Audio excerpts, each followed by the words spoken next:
Hi, folks. I'm John Whidden, and this is my friend Steve McLeod. And today we're going to look back on 2022 so far.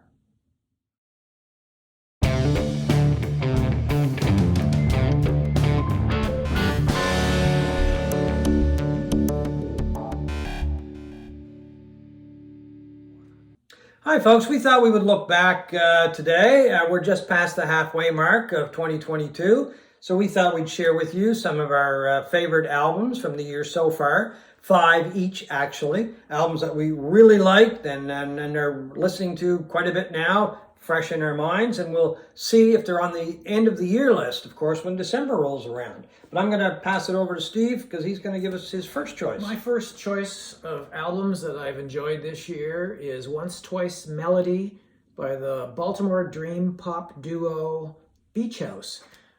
Now, I must admit I've heard the band and I've heard a couple of songs, but never really delved into them until this album came out, and there was a lot of positive vibes about it, a lot of positive reviews.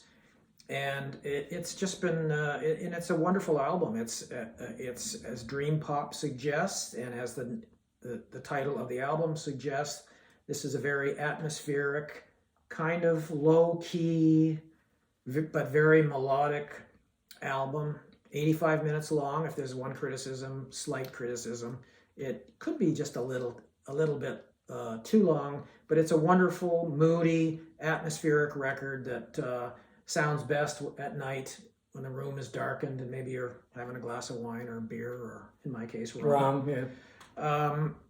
It's just a wonderful album, and it's one of my early favorites and early contenders for album of the year, I would say. So it kind of floats along, does it? It floats along. Okay. Yeah, which is pretty much my mood most of the time. Okay, well, there you go. So what we're going to do now is talk about not only another choice that we have in common, but also just point out something really weird about the last year, because 2 of my choices I can't get on vinyl. One of them I can get on CD, but I can't get it on vinyl. And this one that we're going to talk about, I can't get the CD or the vinyl, and that's Wilco's Cruel Country. I wasn't that enthusiastic when I first heard it a couple of months ago, but I have grown to like it a lot more. My enthusiasm was low because I was looking forward to a more band effort as far as writing the material, but it's all Jeff Tweedy songs, which is fine because, hey, the guy is a tremendous songwriter. He carries the load. Yeah, he does carry the load when it comes to the songwriting, that's for sure. But anyway, I really liked the album. I think it's Wilco's best effort in a long, long time. I did not really like Ode to Joy, the last album, that much. It was all right. But it almost felt like it was, we have to get an album out, and they put it out. Anyway, that kind of feel to it. This one I really like. It's a double album. As I said, you can't get a physical copy of it yet. You can stream it. Still don't know when we're going to be able to get a CD or a vinyl copy of it, which is just totally bizarre because this is the first time in my knowledge that this has ever happened, where a band announces an album, can stream it, but you can't buy the physical copy yet. It's going to be interesting to see how whether that hurts bands. I can't see it as a positive that you can't get, for instance, the vinyl version of this album months after it's been released. I don't know, because you get that initial kickoff and people are enthusiastic and they want it, and then maybe I don't know if they're going to forget about it, but they just kind of cast it aside. You know how it is. You listen to an album a bunch of times. After a while, you probably lose some of your enthusiasm. Yeah. But anyway, it's a very strange situation. Vinyl is resurging, and there aren't enough pressing plants, and these plants have got releases booked for months and months and months, and that's what we're going through. I'll piggyback off on John's review because it's on my list of my favorite albums of the year so far. I happen to think it's one of Wilco's best albums. It is an improvement over their last couple of albums, which I still like, but this to me is just fantastic. 21 songs. I don't know where Tweedy gets it, because he's one of the most prolific songwriters in music today. He's got a solo career, he's got his career with one of his sons, and of course Wilco's been going for 30 some years. Yeah. 21 songs, it's not enough for me. I think every single one is good. It's a little more down tempo for Wilco. Cruel Country, yeah. I mean, there might be 5 or 6 songs that would be considered to be country-ish. The rest are more low-key acoustic Wilco, I guess, at its best. I happen to think it's one of the best double albums I've ever heard. So I'm all on board, and I can tell you right now, it'll be on my final top 10. And it will probably be in mine too. So Cruel Country by Wilco. We're just both anxious to get a copy of it, that's all. My next choice is from 2 veterans of the music world, Taj Mahal and Cooder, and it's called Get On Board, which is a salute to Sonny Terry and Brownie McGhee, the amazing blues duo from years ago. They did an album called Get On Board that was released on the Folkways label, and this is an homage to that. Some of the songs from that album are on this one, but there are other songs from the Sonny Terry, Brownie McGhee discography. Anyway, these guys got together and they recorded it in Cooder's son's, most of it anyway, in Cooder's son's living room. His name is Joaquin, and he plays drums on it. And it's just a tremendous album. It's like these guys are just having the time of their life because they grew up listening to Sonny Terry, Brownie McGhee, hugely influenced by both of them. As I said, they were in a group called the Rising Suns, and they did an album together, but it got shelved until 1992 for whatever reason, I don't know. Cooder did play on Taj Mahal's debut album many, many years ago with a scorching version of Statesboro Blues, but it's Jesse Ed Davis playing the lead guitar on that, slide guitar on that album, and not Ry. Anyway, it's just, I don't know, it's like a couple of older guys getting together and playing music that they love, and that is quite obvious because they're having the time of their lives. There's a few videos that have been released to coincide with this, so I would suggest watching those because then you can see exactly how much fun they're having. The sound is very basic. As I said, it was recorded for the most part in a living room. There's a couple of overdubs, but very minor. And it's just a great salute to one of the great blues duos of all time by another great blues duo of all time, Cooder and Taj Mahal. Get on board. I cannot believe how old Cooder looks. Well, in he's that picture. 75. He looks like Slim Pickens from some old duster. Or He's something. 75 and Taj is 80, so they're up there. Yeah. Anyway, great album. All right, my next choice is Lucifer on the Sofa by Spoon, the Austin indie rock band that's been making some of the best rock music, in my opinion, of the last 20 years. It came out earlier this year. I think it was the first album I bought, one of the few that you're able to actually buy in the vinyl format. I think it's one of Spoon's best albums. Brett Daniels, to me, is one of the best rock singer-songwriters around. It's just no frills rock, guitar, drums, bass, keyboards, that sort of thing. And it's great from beginning to end. Spoon, Lucifer on the Sofa. Yeah, I mean, the thing is that the common thing that we're finding, like a group like Spoon and then Taj Mahal and Cooder, it's the songs, right? Yeah. It's like these songs are so good and bands are just having a really good time putting them out. I mean, and he's got the lead vocalist for Spoon's got such a tremendous voice. Well, also, it's nice to see a rock band. Yeah, exactly. In this day and age, I celebrate rock music. So I don't think rock is dead then. It's not dead, but what's that expression? It's not dead, but it smells pretty bad. Something. I don't think it's dead. I don't think it will ever die, to be honest with you. My next choice is by a singer-songwriter who now bases herself out of Los Angeles, and it is Sharon Van Etten, and it's called "We've Been Going About This All Wrong," and it is her 6th album. And I saw her a few years ago, totally by accident. I'd never heard of her before. I may have seen the name. Anyway, she was on stage at a concert I went to, an event in New York, and it was called NeoFest, and they were raising money. A group of artists came together to raise money for retired musicians.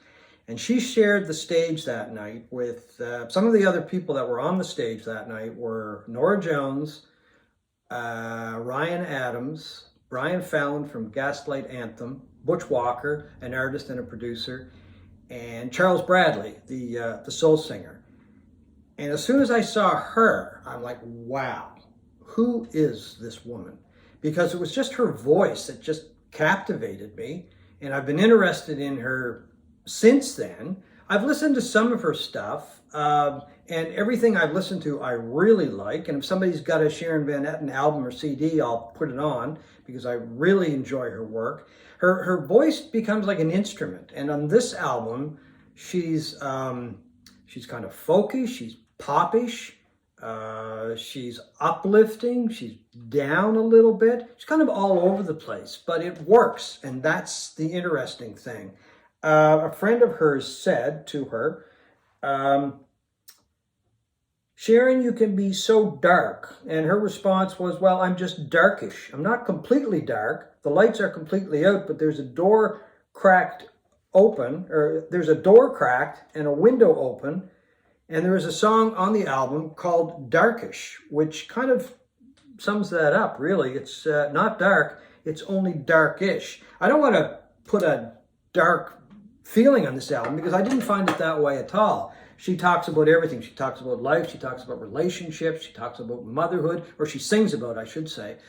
She's just a wonderful, wonderful singer, a tremendous songwriter. She's way up there right now in my books with some of the contemporary songwriters, and I think her work is really going to last a very long time. I really like this album. Some people say it's not as good as her past work. Anyway, I really like it, and I think over the time it will catch up to some of the other work that she's done, maybe surpass it. She also does some acting. She was on the show on Netflix called The OA for a couple of seasons, and she was on a version of Twin Peaks that was on Showtime in 2017, I believe. Very talented young woman. As I said, she was brought up in New Jersey, and now she lives in Los Angeles. So anyway, Sharon Van Etten. Speaking of lasting for a long time, my next choice is by the UK former prog band Marillion, who began recording 39 years ago and have put out more albums than I can count, more live recordings than I can count. An Hour Before Dark is just a wonderful, wonderful recording that should sound a lot better than it does because of inferior mastering. I think that really holds this album back. There's been a lot of complaints online about how compressed it is and the loudness wars and all of that. But musically, it's wonderful. It should be a sonic masterpiece in the sense that an album like, I hate to compare it to an album that's legendary like Dark Side of the Moon, but it's still musically something that I really enjoy.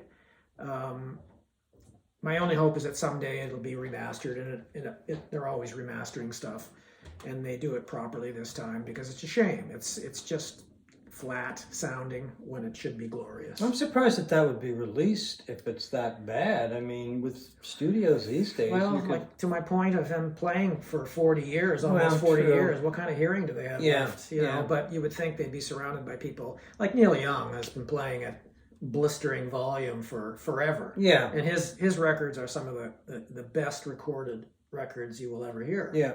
You know, he's surrounded himself with people who have better hearing than he does, obviously. My fourth choice is an album by the group called The Smile, and it is a light for attracting attention. And if you aren't aware of The Smile, it is Tom York, Johnny Greenwood from Radiohead, and Tom Skinner, the drummer from the Sons of Kemet, or Kemet. I'm not quite sure how to pronounce it, so my apologies if I've said it incorrectly. Anyway, it's an offshoot project while Radiohead is on some kind of hiatus, I guess.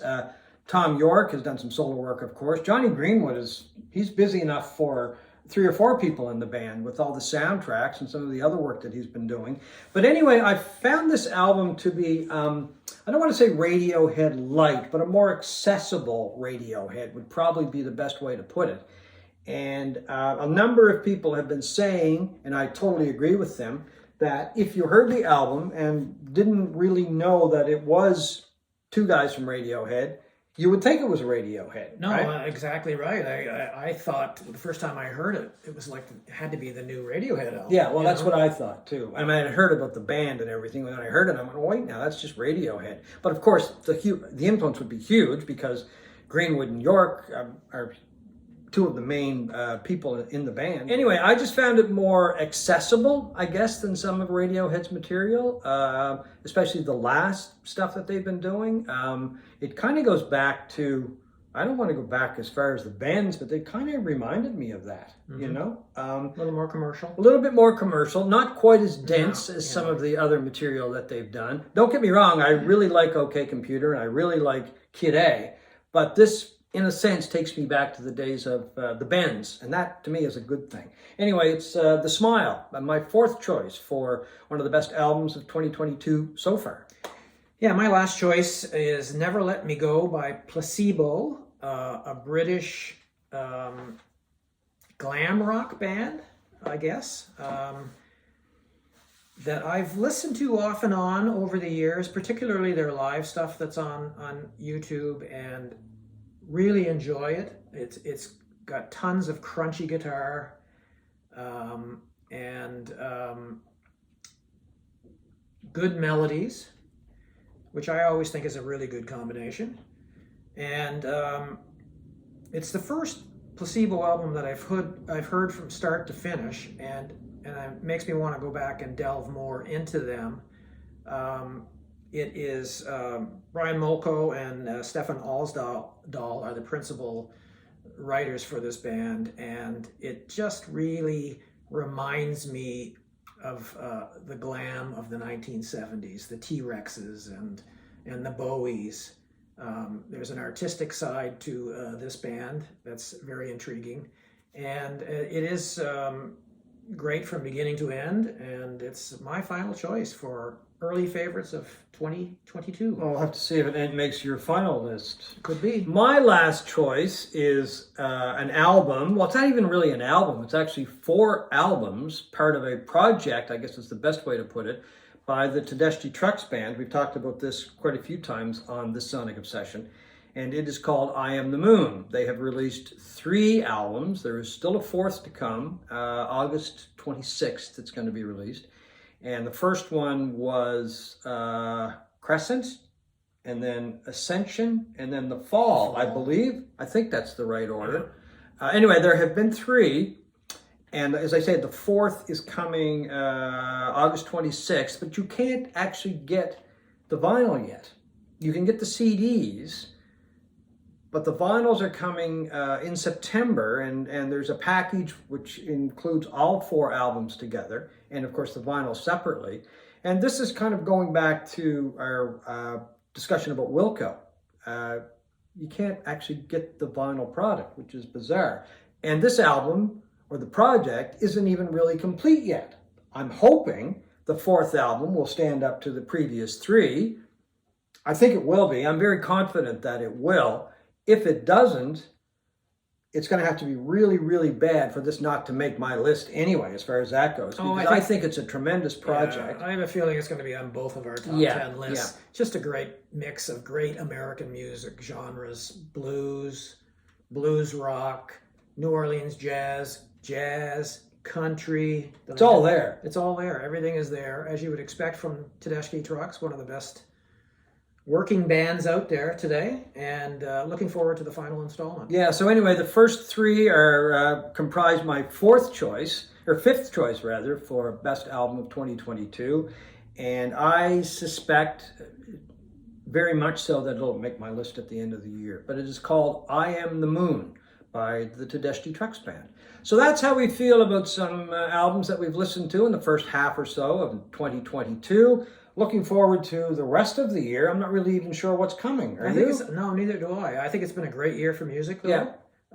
I've been quite impressed with the stuff that I'm hearing, and rock on. Yeah, we'll see what happens in the next few months. So thanks for watching this Sonic Obsession.